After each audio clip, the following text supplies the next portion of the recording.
Alright, so back on the Mustang.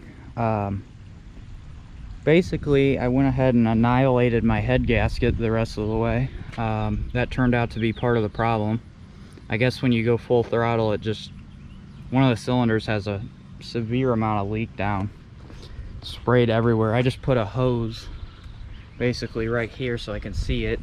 And there's like this Aston Martin or Bentley or something behind me. And I just gave her the beans, and you know, obviously 200 horsepower, not gonna really cut it there, but I think he might have had to wash his car after that. But basically what I'm doing right now is I just ordered thousands of dollars of parts, and I don't even have it titled, which is just mint. And what we're doing now is we're gonna fix how the old seat goes through the floor. Sorry, try to get that.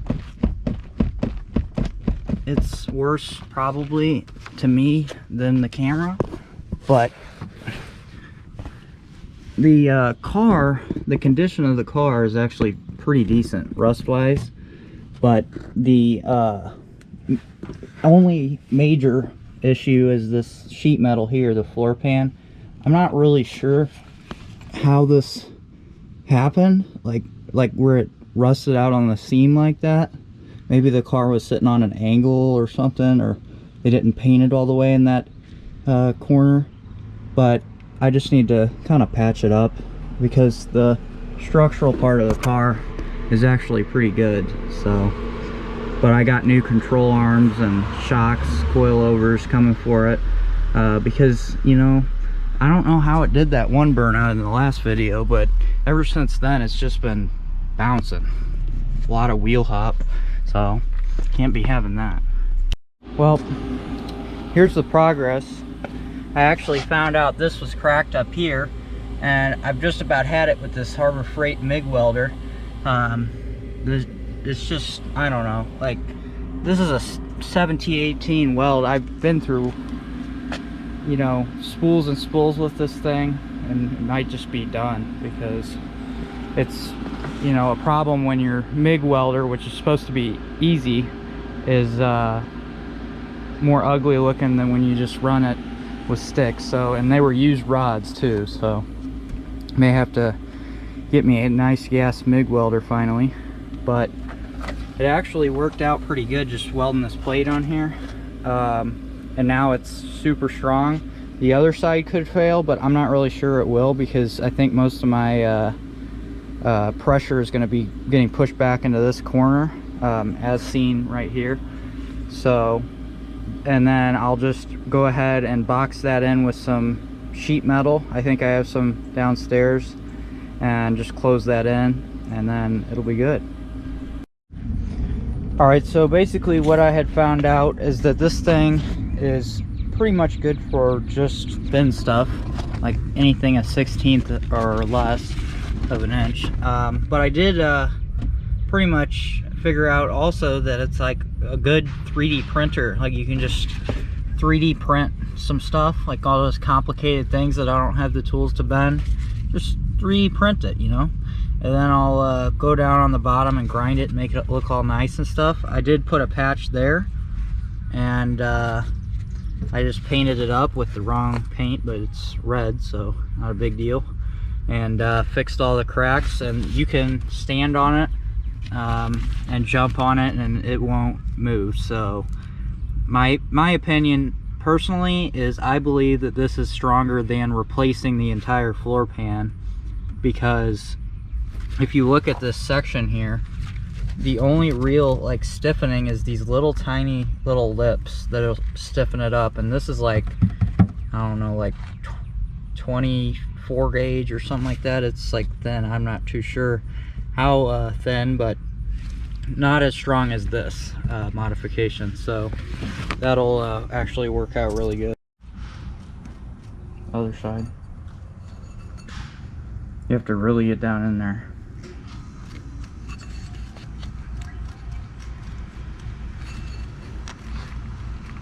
Other side.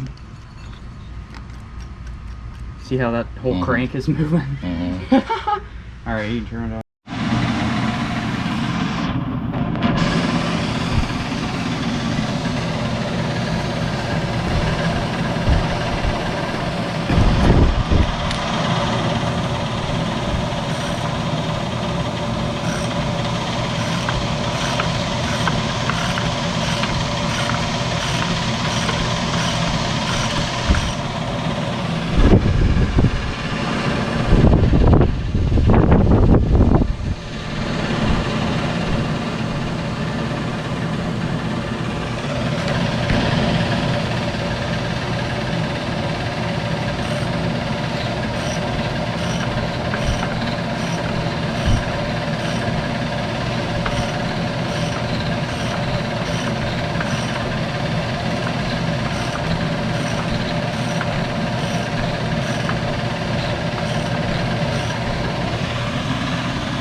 Alright, so I ended up rebuilding the engine in this guy.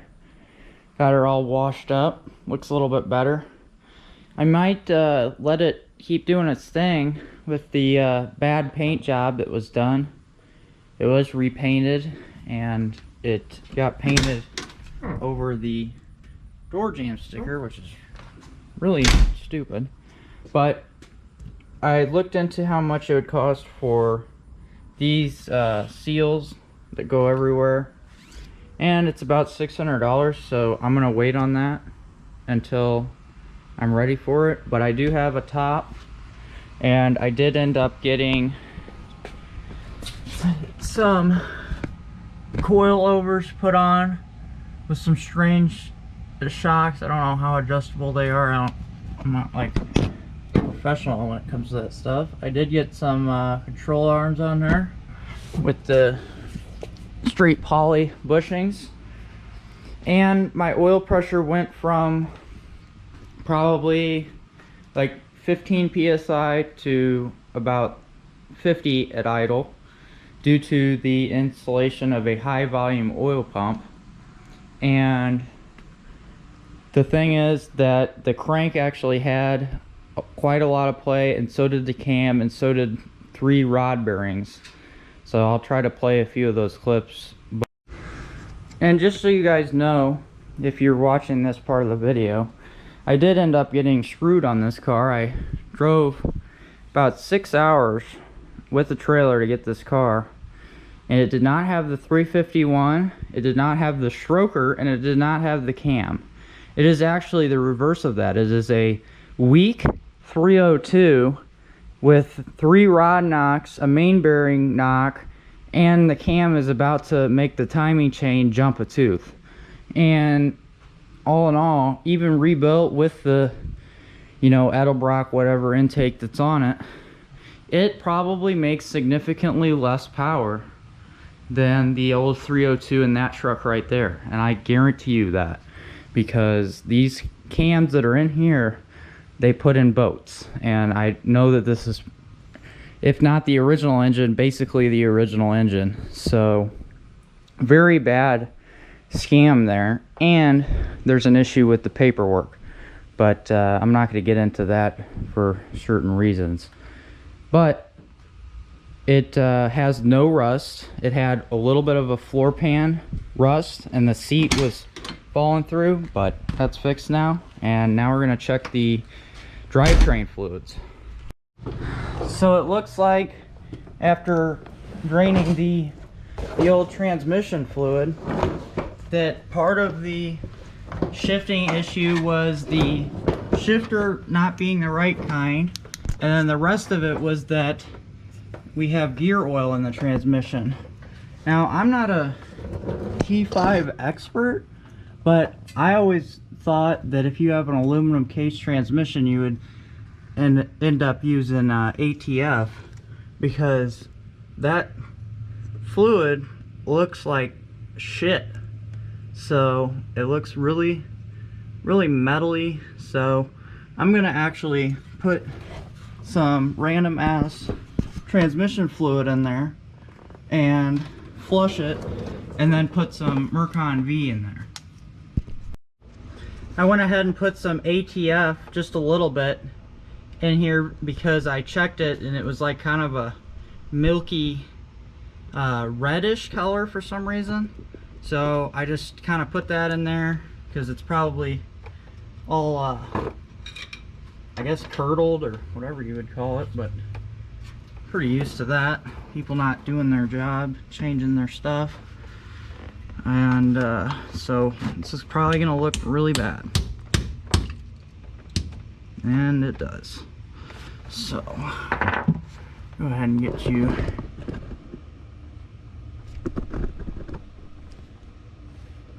up in there on that. It looks the same as what I saw on the drain plug. I just mixed it up to try to get some of the sludge out of the bottom, but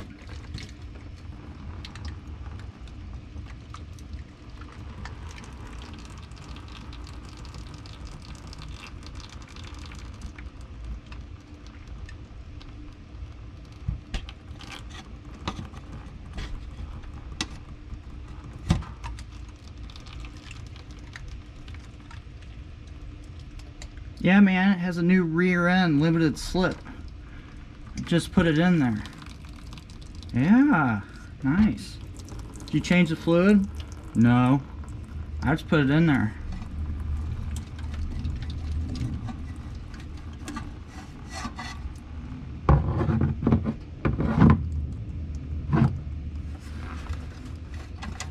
At least the limited slip works though. It's about to have other problems, I believe. I don't know. I hope this pin isn't wore out.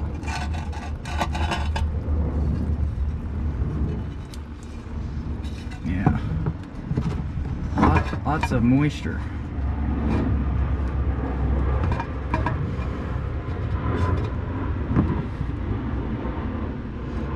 Looks like the pin isn't really wore out. There is a lot of play in the spider gears, as you can see, which is either because of the lack of lubrication or it's because the clutches are all wore out.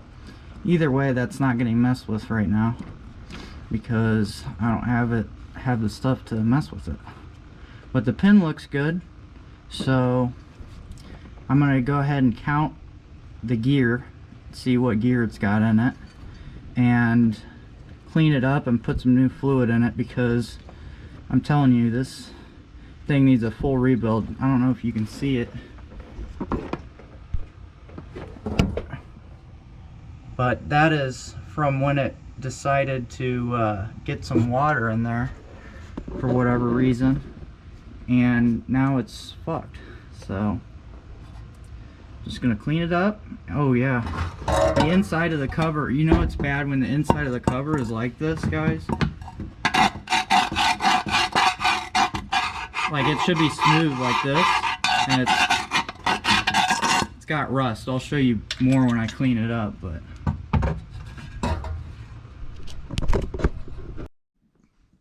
alright, so it's been a few weeks. Everything is broken. Actually, everything is so broken that I had to literally get this inspected. It's been sitting for over a year because I haven't really seen the need to ride it. Anyway, this thing, I'm sure I said about it being rebuilt motor, but that happened. And it would have been actually a lot better and lasted a lot longer if I had checked the total timing. But I don't really like learn this stuff online. I kind of learn it myself. But now I know that the engine had 55 degrees of total timing with the vacuum advance hooked up cruising, which is a problem, and therefore it was eating it up faster than it should have been. So I dialed that back, so base timing at idle is now 0 degrees. Not ideal for a vacuum, but now it's decent, and I'm sure I can adjust the vacuum advance and whatnot. But I bought that distributor because I knew I was gonna get a nice one for my real engine. This engine has like a total of probably $200 invested into it in parts, the distributor, the rebuild, and the high volume oil pump. But everything's nice and cleaned up. Got it looking pretty sharp. Got rid of the hood scoop. Been driving it. Finally got plates. That took long enough. But basically, I went ahead and got me a 1969 351 motor. Get this stuff out of the way. It's looking very nice. And the cam is kind of messed up, but I'm going to handle that. And then I went ahead and got me my first set of link bar lifters.